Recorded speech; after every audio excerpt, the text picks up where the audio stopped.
प्रदेश विद्युत उपमंडल कोर्ट के तहत आने वाले स्वारघाट में 33 केवी सब स्टेशन में आज 9 बजे करीब रिपेयर करते समय हेल्पर पंकज कुमार कश्यप की करंट की चपेट में आने से दर्दनाक मौत हो गई। बुरी तरह से झुलसे हुए युवक को पहले तो प्राथमिक चिकित्सा केंद्र स्वारघाट ले जाया गया, फिर वहां से उसे नालागढ़ रेफर कर दिया गया, लेकिन रास्ते में ही उस युवक ने दम तोड़ दिया।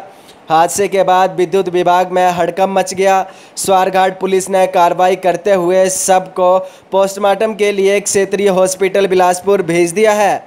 आपको बता दें, मंगलवार को 33 केवी सब स्टेशन स्वारघाट के सर्किट 2 पर रिपेयर के लिए परमिट लिया गया था, जबकि सर्किट 1 में बिजली की सप्लाई चालू थी और सब स्टेशन के खंभों पर रिपेयर का काम चल रहा था। उसी दौरान खंभे पर काम करते हुए अचानक उसे करंट लग गया। इस दौरान वह अनियंत्रित हो गया, जिसके चलते सर्किट एक तार ने उसे अपनी ओर खींच लिया, जिसमें बिजली की सप्लाई चालू थी।